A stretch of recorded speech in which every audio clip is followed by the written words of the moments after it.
Alhamdulillahi Rabbil Alamin. Wassalatu wassalamu ala khatimin nabiyyin. Amma ba'd. Fa'a'udhu billahi minash shaitanir rajim. Bismillahir rahmanir rahim. Mes chers frères en islam, répétez à haute voix après moi. As-salatu wassalamu alayka ya Rasulallah. Wa ala alika wa ashabika ya Habiballah. As-salatu wassalamu alayka ya Nabiyallah. Wa ala alika wa ashabika ya Nurallah. Nawaitu sunnat al-i'tikaf. J'ai fait l'intention de la retraite spirituelle surérogatoire en étant dans la mosquée. Mes chers frères en islam, il y a beaucoup de bienfaits à réciter la salat ala nabi, c'est-à-dire le durud sharif sur le bien-aimé prophète sallallahu ta'ala alayhi wa sallam.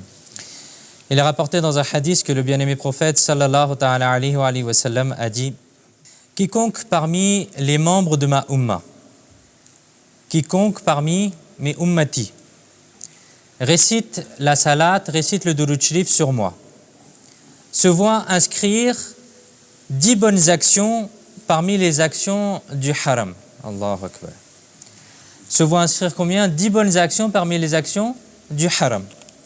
Alors il a été demandé, un compagnon radiyallahu ta'ala a demandé: Ya Rasulallah sallallahu ta'ala alayhi wa sallam, que sont les bonnes actions du haram? Qu'est-ce que c'est que ces bonnes actions dont on parle ici? Alors le bien-aimé prophète sallallahu ta'ala alayhi wa sallam a répondu: une bonne action en vaut 700. Allahu Akbar.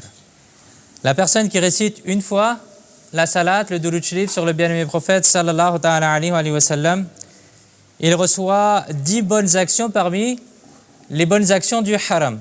Et le bien-aimé prophète sallallahu alayhi wa sallam a répondu qu'une bonne action du haram équivaut à 700 bonnes actions. Donc autrement dit, une personne, elle multiplie par 10, ça fait 7000 bonnes actions. Elle reçoit en récitant une seule fois la salat, le durud sharif sur le bien-aimé prophète sallallahu ta'ala alayhi wa sallam. Donc avec amour et respect, avec honneur pour le prophète alayhi salatu wa salam, récitons une fois la salat, le durud sharif sur lui. Sallu ala al-habib sallallahu ta'ala ala Muhammad sallallahu alayhi wa sallam.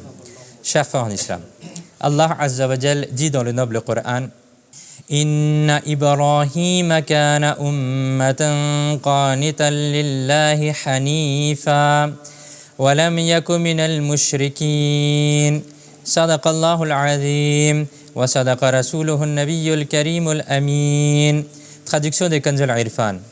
Certes, Ibrahim est doté de toutes les nobles qualités.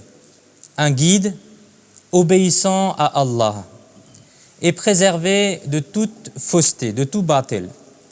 Et il n'était pas un mushrik, il ne faisait pas partie des mushrikines, il n'était pas un polythéiste, un associateur. Chers frères en islam, alhamdulillah summa alhamdulillah. En ce moment, nous sommes dans les jours bénis qui sont remplis des souvenirs de Sayyidina Ibrahim alayhi salam. Nous sommes dans les mois du Hajj, les mois dans lesquels les Hajjis, les Hujjaj vont faire le pèlerinage à Makkatul Mukarrama. Il y a 2 semaines, nous avions commencé des discours sur ce thème-là, avec les bienfaits de Makkatul Mukarrama. Et la semaine dernière, avec les bienfaits et les vertus de Madinatul Munawwara. Avec comme titre, la semaine dernière, c'était Madina, est-ce un paradis sur terre? Allahu Akbar. On avions écouté combien il y a de bienfaits, de fada'il dans la ville de Madina, où il y a le nord qui avait été désigné comme le paradis, le sud comme le paradis, les dattes qui poussent à Madinatul Munawwara comme le paradis, etc., etc. Alhamdulillah, pour ceux qui veulent le revoir, le frère qui enregistre, alhamdulillah, a une chaîne, et puis ils peuvent lui prendre la carte ou lui demander, Inch'Allah, ils peuvent revisionner cela sur les réseaux sociaux. Aujourd'hui, alhamdulillah, mes chers frères, nous allons parler de Sayyidina Ibrahim alayhi salam. Dans la Kaaba sacrée, à Mina, à Arafat, entre Safa et Marwa, se trouvent les souvenirs de Sayyidina Ibrahim alayhi salam. Car finalement, lorsqu'on fait le Hajj, chaque étape, ou la plupart des étapes, sont des étapes qui sont la sunna qui sont reliés de près ou de loin à Sayyidina Ibrahim alayhi salam. Et Safa et Marwa ont reçu leur bénédiction en raison du lien avec votre épouse honorée, Sayyida Hajar rahmatullahi alayha. Les jamarat, c'est-à-dire là où les pèlerins lancent les pierres sur les shayatines, sur les shaitans, font eux aussi partie de la sunna de Sayyidina Ibrahim alayhi salam. Puis les jours du sacrifice que nous allons accomplir prochainement, insha'Allah, approchent également. Et notre noble et bien-aimé prophète sallallahu ta'ala alayhi wa sallam a dit à ce propos, sunnatu abikum a Ibrahima. C'est la sunna de votre père Ibrahim, c'est-à-dire le sacrifice que l'on fait le jour de la Eid et le sacrifice qui est une sunna de Sayyidina Ibrahim alayhi salam. Autant de rites, autant de sunna de Sayyidina Ibrahim alayhi salam sont en train d'être accomplis ou vont être accomplis dans les prochains jours. Bref, en ces jours sacrés, ce sont partout les souvenirs de Sayyidina Ibrahim alayhi salam qui se ravivent. À cette occasion, aujourd'hui, nous aurons l'honneur d'évoquer, d'écouter les nobles vertus, les nobles qualités de Sayyidina Ibrahim alayhi salam. Au début de ce discours, nous avons eu l'honneur d'écouter le verset 120 de Surat An-Nahl. Ce passage comprend 3 versets. Et dans chacun de ces 3 versets, Allah Azza wa Jal a fait l'éloge, a mentionné les qualités bénies, les nobles qualités de Sayyidina Ibrahim alayhi salam. Il a été dit dans ce verset 120 et dans la suite, dans le début du verset 121, « Inna Ibrahim kana ummatan qanitan lillahi hanifa, wa lam yaku minal mushrikin, shakiran li an'umih. » Certes, Ibrahim est doté de toutes les nobles qualités. Un guide obéissant à Allah et préservé de toute fausseté. Et il n'était pas un polythéiste. Et il était reconnaissant envers ses bienfaits. Il était reconnaissant envers les bienfaits d'Allah Azza wa Jal. Voilà, mes chers frères, les 4 hautes et nobles qualités de Sayyidina Ibrahim alayhi salam qui ont été mentionnées dans ce verset du noble Coran. Après cela, il a été question des faveurs divines qui vous ont été accordées.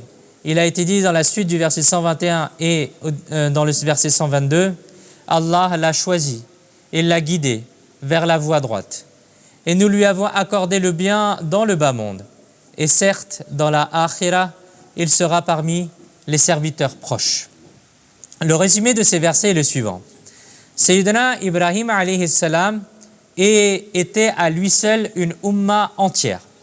Car Sayyidina Ibrahim alayhi salam a été qualifié dans ce verset de umma. Certes, Ibrahim, lorsque l'on traduit cela, on l'a traduit différemment un petit peu. Certes, Ibrahim est doté de toutes les nobles qualités. Et on va comprendre pourquoi est-ce que l'imam Ahmad al-Zakhar rahmatullahi alayhi a fait cette traduction-là alors que originellement c'est le mot umma qui est arrivé. La première chose, c'est que Sayyidina Ibrahim alayhi salam était à lui seul une umma entière. Deuxième chose, Sayyidina Ibrahim alayhi salam était d'une très grande obéissance envers Allah Azza wa Jal.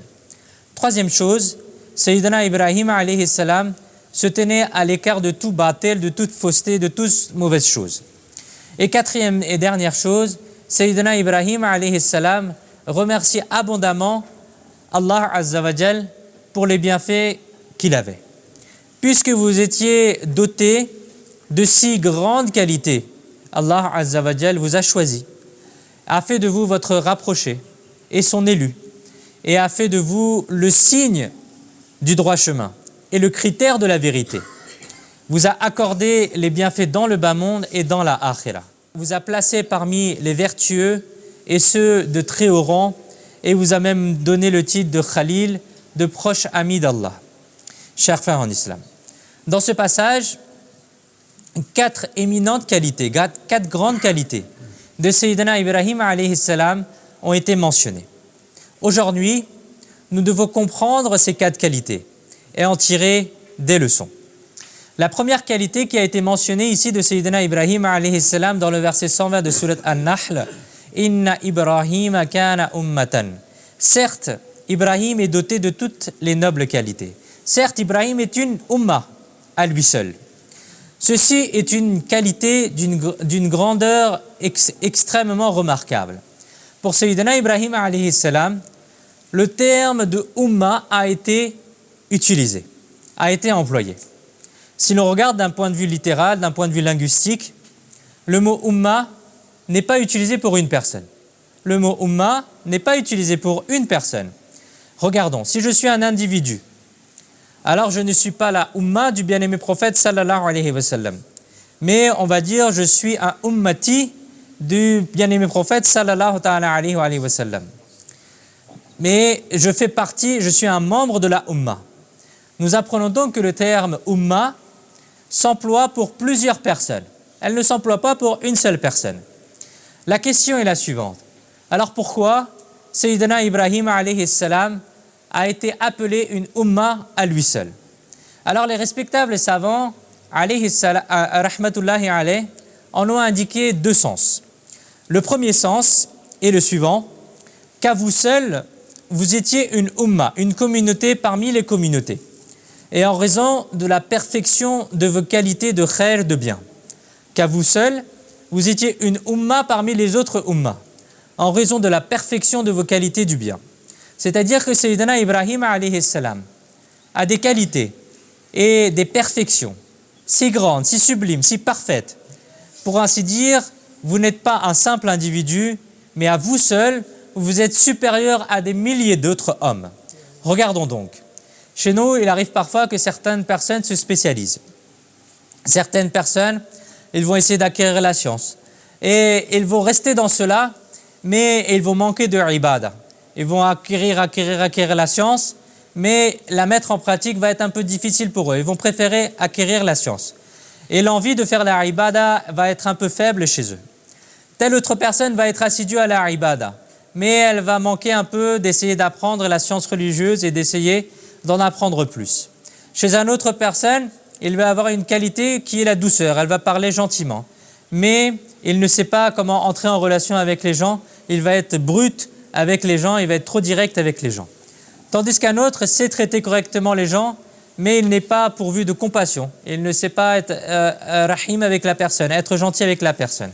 Ainsi, chaque personne, parfois, a un certain nombre de qualités. Et si l'on rassemble maintenant toutes les bonnes qualités en une seule personne, et que cette personne-là a des millions de qualités d'un million d'individus, alors nous pourrions dire que cette personne vaut à elle seule des millions de personnes. À elle seule, elle vaudra des millions de personnes. Elle aura tellement de perfection, tellement de nobles qualités qu'on dira qu'elle vaut 1 million de personnes.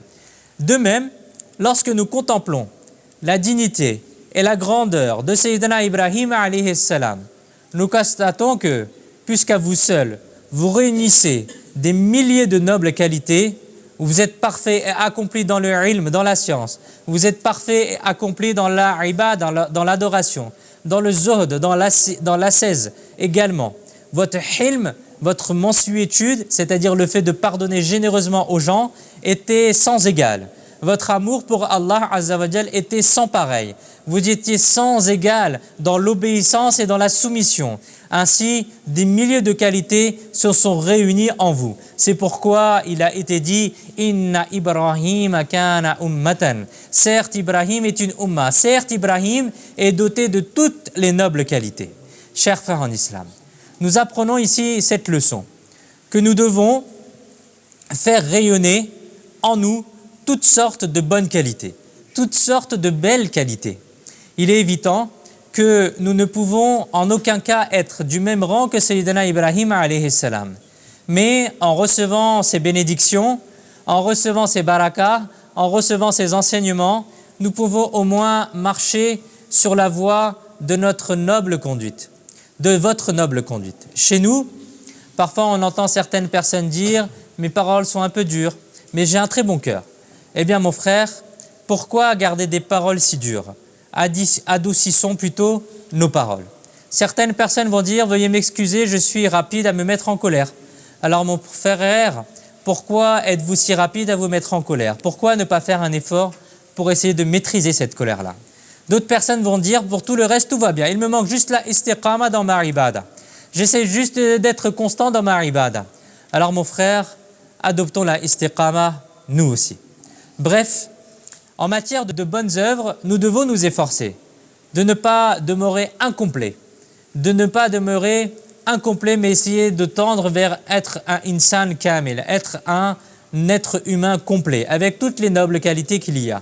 Il nous faut certes prendre d'une façon ou d'une autre notre part de bien de chaque endroit, de chaque manière et de chaque comportement. Si l'on prend un exemple, jusqu'à une certaine époque, il y avait des magasins individuels. Et il y en a toujours d'ailleurs aujourd'hui. Mais il arrivait parfois que les clients, lorsqu'il vient dans le magasin, il va dire j'ai besoin de telle chose. Alors le client, le propriétaire du magasin ou le vendeur, il va dire ah je n'ai pas cela, mais il va noter cela peut-être dans un carnet pour se dire que la prochaine fois, lorsque vous revenez ou lorsqu'on aura cet article-là, on va pouvoir vous le vendre.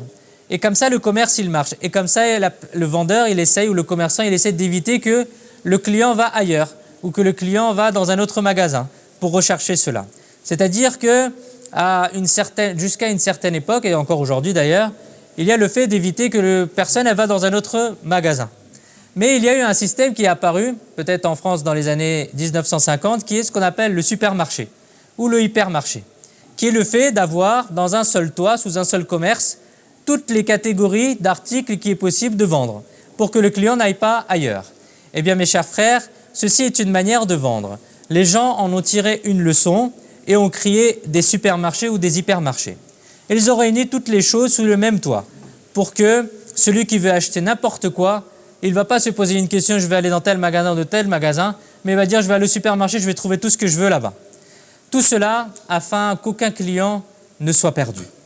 Alors pourquoi mes chers frères, ne devrions-nous pas adopter nous aussi cette même habitude, cette même attitude dans les affaires de la akhira? Pourquoi ne pas adopter cette même attitude dans les affaires de la akhira? Dans la akhira, personne ne sait quelle bonne action pourra nous être profitable. Il se peut que nous soyons pardonnés par la baraka de notre prière. Il est possible que nos jeûnes soient acceptés et que nous soyons pardonnés. Il se peut que notre récitation du Coran nous soit profitable. Il se peut que notre compassion, notre bon comportement, notre belle manière de parler, notre respect envers les autres nous soit profitable dans la akhira. Sayyidina Junayd al-Baghdadi rahmatullahi alayh explique comment il a été pardonné dans un rêve. Sayyidina Junayd al-Baghdadi rahmatullahi alayh, et que l'on appelait Sayyid al-Ta'ifa, c'est-à-dire le chef des Awliya. Imaginons cela. Quel immense trésor de bonnes actions vous deviez posséder pour obtenir un tel rang. Le chef des Awliya. Après votre décès, quelqu'un vous a vu en rêve et vous a demandé qu'avez-vous vécu? Qu'est-ce que vous avez reçu dans la akhira, dans votre barzakh, dans votre vie après la tombe? Alors Sayyidina Junayd al-Baghdadi rahmatullahi alayh a répondu tout le reste a son importance. J'ai fait tout ce que j'ai pu. Mais les 2 raka'a de tahajjud accomplis la nuit m'ont été d'un grand secours. C'est par leur baraka que le pardon m'a été accordé. Allahu Akbar. Qui sait quelle est la bonne action qui va faire que l'on soit pardonné? Regardons mes chers frères. Nul ne sait quelle œuvre Allah Azza wa Jal pourrait agréer pour nous. Il convient donc de continuer à inscrire dans son registre des actions toutes sortes de bonnes actions. Également, le noble et bien-aimé prophète sallallahu ta'ala alayhi wa sallam a un jour mentionné son rêve aux honorables compagnons alayhim wa ridwan. Et retenons bien que les rêves des honorables prophètes alayhim wa sallam sont aussi un wahi, sont aussi une révélation, ils sont véridiques. Alors le bien-aimé prophète sallallahu ta'ala alayhi wa sallam a dit la nuit dernière, j'ai vu un rêve étonnant. Quel était ce rêve? Le bien-aimé prophète sallallahu ta'ala alayhi wa sallam continue en disant j'ai vu un homme de ma umma que les anges du châtiment effrayaient. Alors ses ablutions, son wudu' sont venus et l'ont sauvé de ce châtiment. Allahu Akbar. Le bien-aimé prophète sallallahu ta'ala alayhi wa sallam continue comme cela en énumérant un certain nombre de choses. J'ai vu un homme de ma umma haleté de soif. Il avait tellement soif, il avait la bouche ouverte. Alors le jeûne du noble Ramadan est venu à lui et lui a donné à boire. Et j'ai vu un homme de ma umma, devant lui et derrière lui, à sa gauche et à sa droite, au-dessus et en dessous. Il n'y avait partout que des ténèbres. Alors son hajj et sa umrah sont venus et l'ont fait sortir de ses ténèbres. Allahu Akbar. Mes chers frères, quelle est la bonne action qui peut faire pardonner? On ne sait pas. Écoutons les énumérations du bien-aimé prophète sallallahu alayhi wa sallam. Et par la baraka de ceux qui font le hajj, et qu'Allah azza wa jal nous fasse nous aussi visiter Makkah et Medina, Inch'Allah, un jour. Et que l'on soit pardonné grâce à cela aussi, Inch'Allah. Ensuite, qu'est-ce que le bien-aimé prophète sallallahu alayhi wa sallam dit? Et j'ai vu un membre de ma ummah à qui l'ange de la mort, alayhi salam, est venu pour saisir son âme. C'était le moment de sa mort. Et j'ai vu un membre de ma ummah à qui l'ange de la mort est venu pour saisir l'âme. Alors sa bonté, son bon comportement envers ses pères et mères est intervenu et l'a préservé de la mort. C'est-à-dire que sa vie a été prolongée grâce au service et au bon comportement qu'il a eu envers ses parents. Et j'ai vu un membre de ma ummah qui protégeait son visage de l'ardeur du feu avec ses deux mains. Alors sa sadaqa, son aumône, est venue à lui et elle est devenue une ombre au-dessus de sa tête et un voile sur son visage. Allahu Akbar. Et j'ai vu un membre de ma ummah à qui les anges du châtiment sont venus à lui. Alors son appel au bien, c'est-à-dire son appel vers la droiture et son interdiction du blâmable sont venus et l'ont délivré de cela, c'est-à-dire du châtiment. Et j'ai vu un membre de ma ummah qui était sur le point de tomber dans l'enfer. Alors les larmes qu'il avait versées par crainte d'Allah sont venues et l'ont sauvé du feu de l'enfer. Et j'ai vu un membre de ma ummah ramper sur le pont de Sirat par moment, s'agenouiller par moment et s'y agripper par moment. Survint alors la salate, le duroud qu'il avait récité sur moi. Elle le soutint et le fit traverser le pont de Sirat. Et j'ai vu un membre de ma ummah. Il était sur le point d'atteindre la porte du paradis quand la porte a été refermée. Sur ce, la récompense de sa récitation du témoignage qu'il n'est de divinité qu'Allah est venu, que sa shahada est venue, l'a pris par la main et l'a fait entrer au paradis. Allahu Akbar. Subhanallah. Chers frères en islam, méditons sur cela. L'un a été sauvé par ses prières, un autre a été sauvé par ses ablutions, un autre encore a été sauvé par sa bonté envers ses pères et mères. Pour quelqu'un, sa sadaqa, son aumône lui a valu la délivrance de l'enfer. Pour un autre, les larmes versées par crainte d'Allah lui ont été profitables. Réfléchissons maintenant. Si nous possédons toutes ces bonnes actions, toutes ces bonnes œuvres, si nous avons accompli toutes ces bonnes actions, alors l'une d'entre elles sera forcément agréée pour nous, Inch'Allah. Et c'est bien par quelques bonnes actions que le pardon nous sera accordé. Il nous faut donc continuer à accumuler dans le registre de nos actions toutes bonnes actions qu'il nous est possible d'accomplir, Inch'Allahul Karim. Chers frères en islam, il ne faut pas tenir une bonne action comme insignifiante. Chaque bonne action compte dans notre registre. Chaque bonne action a un poids dans notre registre. En effet, il est mentionné dans un hadith que La tahfiranna minal ma'ruf shay'a. Ne méprisez aucune bonne action quelle qu'elle soit. Ne méprisez aucune bonne action quelle qu'elle soit. Certaines personnes finissent par adopter cet état d'esprit et c'est Shaitan malheureusement qui leur inspire cela. Qu'est-ce qu'elles disent ces personnes-là? J'ai accompli la prière, c'est suffisant. Si je ne fais pas cette autre bonne action ou la récitation du Coran, ce n'est pas grave, na'udhu billah. Si j'ai accompli la prière du vendredi, c'est pas grave si je ne fais pas mes autres prières dans la semaine, na'udhu billah. J'accomplis déjà la prière et le jeûne, si je ne participe pas à d'autres assemblées religieuses, cela ne fait rien, na'udhu billah. Moi-même, j'accomplis déjà de bonnes œuvres. Si je n'invite pas les autres à la droiture, si je n'interdis pas le mal, alors ce n'est pas grave. Non, mes chers frères, notre bien-aimé prophète sallallahu alayhi wa sallam a dit « Ne méprisez aucune bonne action, quelle qu'elle soit ». C'est-à-dire persévérer à prendre part à toutes les formes de khair, à toutes les formes de bonnes actions. Regardons à présent cet exemple. Qu'il est beau. Il a été dit ne serait-ce que de rencontrer votre frère avec un visage souriant. C'est un hadith rapporté dans Muslim. C'est-à-dire que même le fait de sourire à son frère est une aumône, est une sadaqa, est une bonne action. Autrement dit, rencontrer votre frère musulman avec le sourire, ce à quoi, en général, on n'accorde pas de grande importance. Il a été dit, ceci aussi est une bonne action. Alors ne la tenons pas pour minime, ne réduisons pas la valeur de cette bonne action. Chez nous, généralement, dans les mosquées, après la prière, les gens échangent le salam et se serrent la main, en particulier avec l'imam aussi.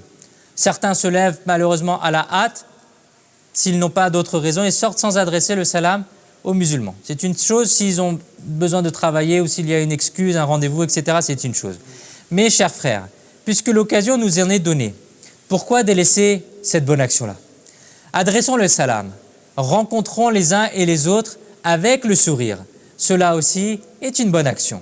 Qui sait, peut-être que cette bonne action sera acceptée et deviendra un moyen d'obtenir le pardon. Allahu Akbar. Il y avait aussi une femme qui une fois s'est fait pardonner. Pourquoi? Parce qu'elle a simplement donné à boire à un animal assoiffé. Qui sait quelle est la bonne action qui va nous faire entrer au paradis? Bref, voici l'évocation bénie, le dhikr khair de Sayyidina Ibrahim alayhi salam. Inna Ibrahim kana ummatan. Certes, Ibrahim est une umma. Certes, Ibrahim est doté de toutes les nobles qualités. Sayyidina Ibrahim alayhi salam possédait la perfection dans toute forme de khair, de bien et dans toutes les nobles qualités. Nous aussi, mes chers frères, nous devons prendre notre part de bien de chaque acte vertueux et de tout bien et continuer à accumuler dans le registre de nos actions toutes sortes de bonnes actions. Elles nous seront utiles au jour du jugement, Inch'Allah al-Karim. Ceci, mes chers frères, est la première explication que les savants ont donnée. De le sens, pourquoi est-ce que Sayyidina Ibrahim alayhi salam a été qualifié à lui seul de Ummah? Le deuxième sens du mot Ummah. Il y a un compagnon du prophète qui est Sayyidina Abdullah ibn Mas'ud radiyallahu ta'ala. Vous avez donné un autre sens au mot Ummah.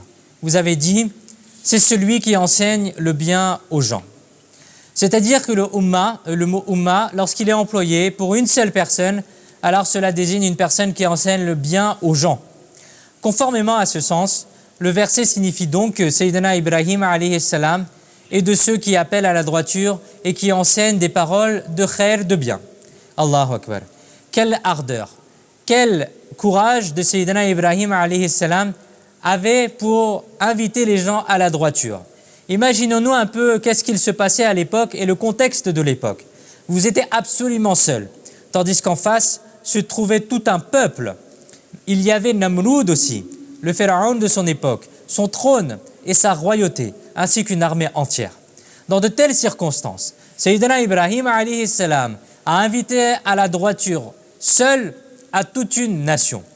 Puis regardons donc combien votre manière d'expliquer était remarquable. Comme les gens étaient plongés dans le shirk, dans l'association, l'un avait pris le soleil pour Dieu, un autre se livrait à l'adoration de la lune, et un autre encore se prosternait devant les étoiles. Lorsque Sayyidina Ibrahim alayhi salam a vu cette situation, vous avez exhorté, vous avez invité votre peuple. Lorsque cette étoile s'est levée, celle que votre peuple adorait, vous avez dit « Hada Rabbi ». Est-ce celui-ci que vous prenez pour Seigneur? Et attention aux traductions du Coran. Ici, l'imam Ahmad al-Zakhar rahmatullahi alayh fait la traduction en l'interprétant. Ça ne signifie pas que Sayyidina Ibrahim alayhi salam s'est posé la question « Est-ce que c'est cela mon Dieu ?» ou « Est-ce que c'est cela mon Dieu ?» Est-ce que c'est cela mon Dieu? Non, les prophètes alayhi salam sont protégés du shirk. Ils n'ont pas de mauvaise déviance de ce type-là dans leur ikhlaq, dans leur comportement. Donc on ne peut pas traduire cela par Sayyidina Ibrahim alayhi salam s'est posé la question est-ce que le soleil est mon Dieu, ou est-ce que la lune est mon Dieu, ou est-ce que les étoiles sont mon Dieu. Non, on ne peut pas traduire cela comme cela. Mais on va plutôt le traduire par est-ce celui-ci que vous prenez pour mon Seigneur? Lorsque les étoiles se sont couchées, Sayyidina Ibrahim alayhi salam a dit La uhibbul afilin. Je n'aime pas ceux qui se couchent. Autrement dit, ceux qui se couchent ne peuvent nullement être dignes d'être un Dieu. Par conséquent, cette étoile ne peut en aucun cas être un Dieu. Lorsque la lune est apparue ensuite, Sayyidina Ibrahim alayhi salam a dit Hada Rabbi. Est-ce cela que vous appelez mon Seigneur? Lorsque la lune s'est couchée, Sayyidina Ibrahim alayhi salam a dit « Si mon Seigneur ne m'avait pas guidé, ne m'avait pas accordé la hidayah, j'aurais moi aussi été du nombre des gens égarés. » Puis le matin, lorsque le soleil s'est levé, Sayyidina Ibrahim alayhi salam a dit « Hada Rabbi hada akbar » Est-ce cela que vous appelez mon Seigneur? Celui-ci est le plus grand de tous. Et lorsque le soleil s'est couché, Sayyidina Ibrahim alayhi salam a dit « Oh mon peuple, je me désavoue de ce que vous associez à Allah. » Subhanallah. Regardons donc, avec quelle belle manière, à l'aide de preuves simples et faciles à comprendre, Sayyidina Ibrahim alayhi salam a fait comprendre aux gens la question du tawhid, c'est-à-dire de l'unicité d'Allah. Sayyidina Ibrahim alayhi salam a expliqué la question du tawhid, de l'unicité d'Allah d'une manière simple. Mais le peuple de Sayyidina Ibrahim alayhi salam, c'est mieux à se disputer avec vous. Car le shirk, l'association, avait profondément imprégné leur cœur et leurs esprits. Ils n'ont tout simplement pas réussi à comprendre la vérité. L'oncle de Sayyidina Ibrahim alayhi salam, qui s'appelait Azar, fabriquait des statues. Sayyidina Ibrahim alayhi salam avait pour noble l'habitude de prendre des statues, d'y attacher une corde, puis de les traîner dans les ruelles. Et qu'est-ce que Sayyidina Ibrahim alayhi salam disait? Qui achètera ce qui lui nuit et ne lui est d'aucune utilité? Qui achètera ce qui lui nuit et ne lui est d'aucune utilité? Imaginons-nous Sayyidina Ibrahim alayhi salam dans un peuple qui est plongé dans le shirk, il prend les statues, il les attache à des cordes et il les fait traîner comme ça dans les rues devant les gens. Et il dit, qui veut acheter quelque chose qui lui nuit, qui lui est mauvais pour lui et qui lui est d'aucune utilité? Alors une fois, Sayyidina Ibrahim alayhi salam a lancé cet appel, une femme s'est présentée et a dit, « Oh Ibrahim, je veux acheter un Dieu. » Allahu Akbar. Regardons donc la raison de ces gens-là. Est-ce que l'on peut acheter un Dieu? Quoi qu'il en soit, puisqu'elle était venue auprès de Sayyidina Ibrahim alayhi salam. Alors Sayyidina Ibrahim alayhi salam a dit, je vais te donner une statue dont une partie te permettra de chauffer de l'eau, une partie te permettra de cuire la nourriture et une autre partie te permettra de cuire le pain. En entendant votre parole, votre noble parole empreinte et remplie de sagesse, la femme s'est mise à réfléchir. Je vais acheter un Dieu et je vais l'utiliser pour cuire. Comment c'est possible? Alors elle a réfléchi à cela. Et c'est une statue qui a été faite de bois. Et l'on ne peut rien faire d'autre que la brûler.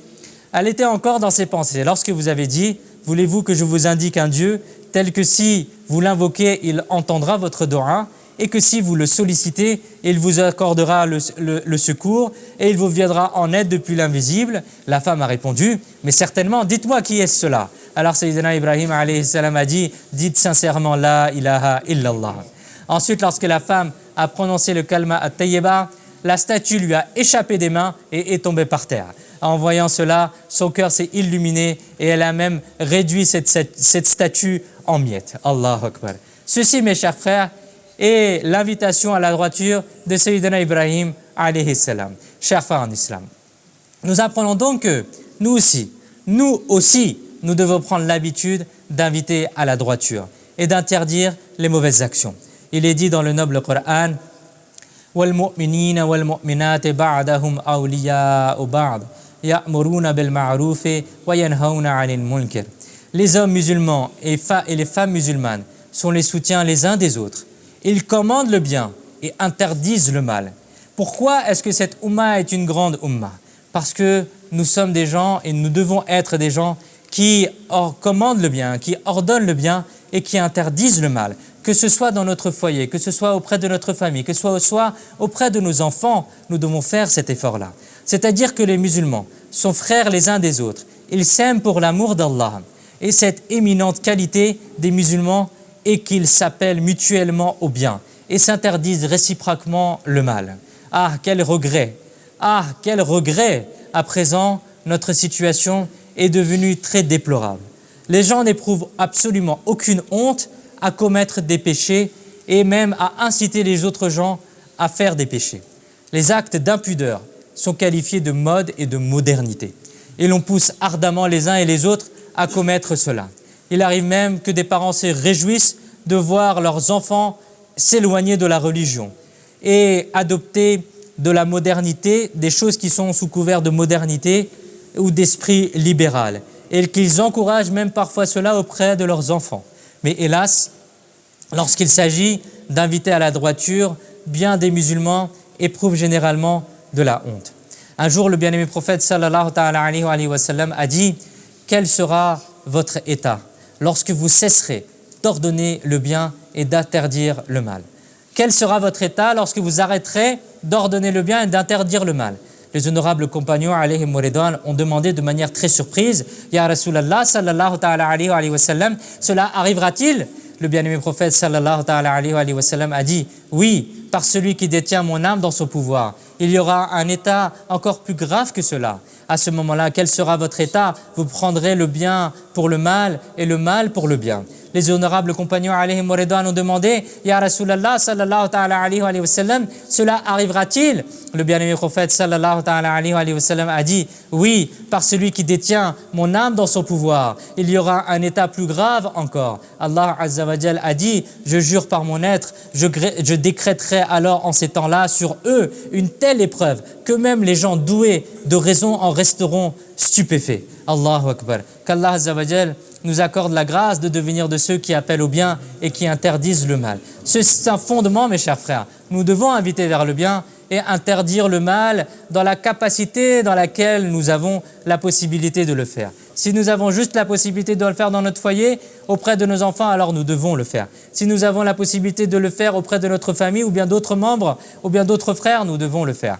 Mais nous ne devons pas rester spectateurs de ce qu'il se passe autour de nous. Nous devons pleinement prendre conscience des méfaits et des égarements qu'il y a autour de nous.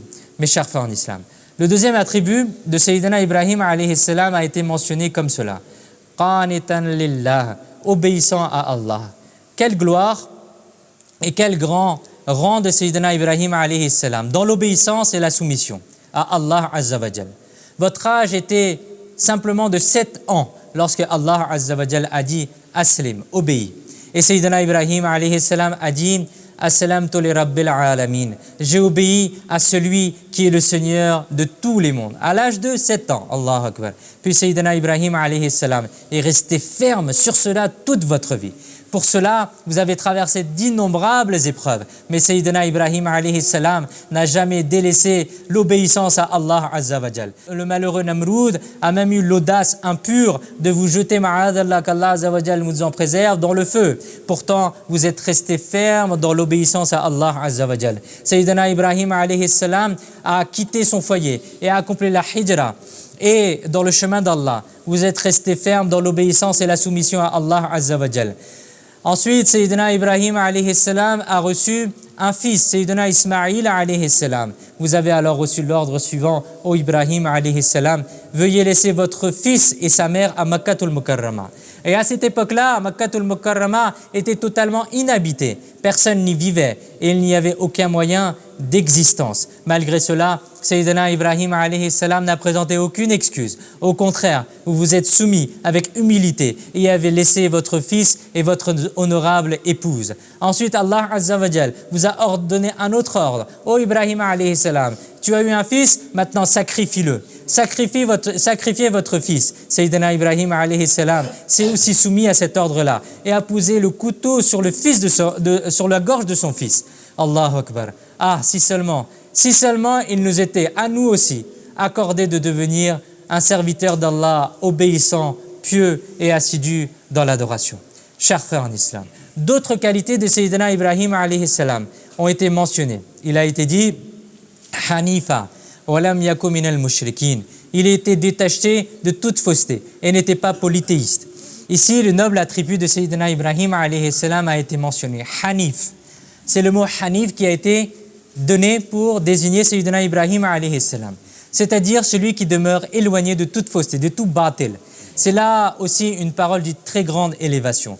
Notre maître et bien-aimé prophète sallallahu ta'ala alayhi wa sallam, dont la sira, la biographie bénie, est pure et pour nous, dans tous les domaines, à chaque instant, à toute heure, en toute disposition, est le meilleur des modèles. Le noble Coran a désigné votre sira, votre biographie, comme uswatun hasana pour nous.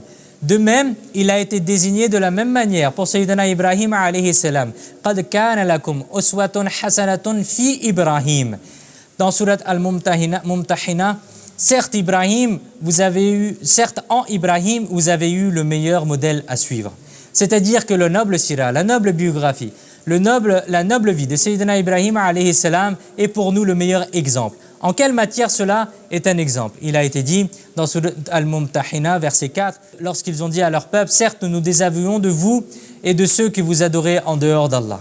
Nous apprenons donc que la haine du faux, la haine du batil, le dégoût du batil constitue une qualité bénie de Sayyidina Ibrahim alayhi salam et qu'il nous a aussi été enseigné de tirer une leçon de cette noble qualité et de mener notre vie conformément à cela.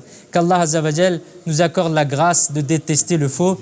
À présent, dites-moi, le mensonge relève-t-il du haqq ou du batil, du vrai ou du faux? La médisance, la riba, le fait de parler derrière le dos de son frère, relève-t-il du vrai ou du faux, du haqq ou du batil?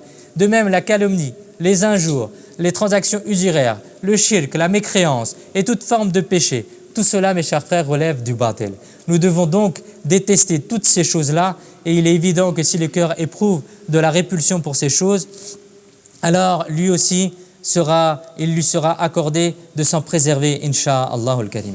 Et le dernier attribut, qualité qui a été mentionné de Sayyidina Ibrahim alayhi salam, shakiran li an'umih, reconnaissant pour ses bienfaits. C'est-à-dire que Sayyidina Ibrahim alayhi salam rendait abondamment grâce pour les bienfaits. Sayyidina Ibrahim alayhi salam avait la noble habitude d'honorer généreusement ses invités. Et on vous appelait même Abu Daifan. Vous aviez pour habitude que lorsqu'aucun invité se présentait auprès de vous, vous allez parcourir des kilomètres pour aller chercher un invité pour qu'il puisse manger avec vous. Et pendant ce temps-là, une fois il est arrivé que vous n'aviez trouvé aucun invité. Alors quelques anges d'Allah sont venus ensemble sous forme d'apparence et ont essayé de participer, de voir votre majesté. Et ils ont essayé de voir comment est-ce qu'il est le Khalil d'Allah. Alors Sayyidina Ibrahim alayhi salam les a rencontrés sous forme humaine. En voyant tant de personnes qui semblaient être des êtres humains, vous vous êtes réjouis et vous les avez invités à manger. Et les anges, ils ont dit, « Oh Ibrahim, vous ne pouvez pas vous asseoir avec nous, car nous sommes atteints de la lèpre, c'est-à-dire pour une maladie qui repousse les gens. » En voyant cela, Sayyidina Ibrahim alayhi salam ne les a pas chassés, ne les aura pas dit « allez-vous-en », mais a dit plutôt « à présent, il est devenu nécessaire que je prenne mon repas avec vous. Louange à Allah qui m'a préservé et qui vous a mis à l'épreuve. » Autrement dit, s'il en est ainsi, alors je remercie Allah et de prendre repas avec vous pour vous remercier et de m'avoir épargné de cette maladie. Bref, mes chers frères en islam, nous avons écouté 4 qualités de Sayyidina Ibrahim alayhi salam. Sayyidina Ibrahim alayhi salam est doté d'innombrables vertus. Vous avez appelé les gens vers la droiture et vers le bien. Sayyidina Ibrahim alayhi salam est profondément obéissant envers Allah. Sayyidina Ibrahim alayhi salam se tient à éloigner de tout batil, de toute fausseté. Et Sayyidina Ibrahim alayhi salam s'acquitte pleinement d'être reconnaissant pour les bienfaits qu'Allah Azza wa Jal lui a accordé. Qu'Allah Azza wa Jal nous accorde à nous aussi la grâce d'adopter ces nobles qualités. Amin bi jahin nabiy amin sallallahu alayhi wa sallam. Sallu ala al-habib sallallahu ta'ala ala Muhammad sallallahu alayhi wa sallam. Mes chers frères en islam, comme vous le savez, il y a la sacrifice rituel qui approche. Donc pour ceux qui veulent le faire avec Da'wat Islami, Inch'Allah, ils peuvent le faire par procuration. Pour une personne qui veut prendre part à une part de vache, c'est 100 €. Pour ceux qui veulent prendre part à acheter un mouton, 140 €. Et pour toute une bête entière, vu qu'il y a cette part, ce sera 700 €. Donc ceux qui veulent, Inch'Allah, contribuer, soit ils me donnent dans une enveloppe la semaine prochaine au maximum, soit il y a les coordonnées bancaires, ils me prennent, Inch'Allah, ça va dans l'association. Je suis de l'association, elle envoie au Pakistan, et au Pakistan, Inch'Allah, ils feront le jour de la Eid le sacrifice. Il faut faire attention à une règle, lorsqu'on fait le sacrifice à l'étranger, les mouftis disent qu'il faut que le sacrifice il soit fait le jour qui correspond à la Eid des 2 pays. C'est-à-dire que si la Eid aujourd'hui, elle est un jour et c'est un autre jour pour un autre pays où on va faire le sacrifice, alors il faut respecter cela. Et c'est pour ça aussi qu'il y aura un formulaire à remplir pour ceux qui veulent faire cela, insha'Allah al-Karim. Pour ceux qui veulent donner aussi au nom du bien-aimé prophète sallallahu alayhi wa sallam, car chaque année le bien-aimé prophète sallallahu alayhi wa sallam faisait un sacrifice pour la Ummah tout entière. Alors ceux qui veulent donner pour le bien-aimé prophète sallallahu alayhi wa sallam, ils peuvent donner aussi cela. Ceux qui veulent donner pour des parents qui sont décédés, des proches qui sont décédés, leurs mashayikh, Cheikh Abdel Qadir Jinari, rahmatullahi alayhi, etc., ils peuvent aussi donner une part pour cela, car c'est une organisation qui est mise en place derrière et on achète des bêtes et on les fait égorger pour ceux pourquoi ils ont été achetés, insha'Allah al-Karim. Jazakallah khair.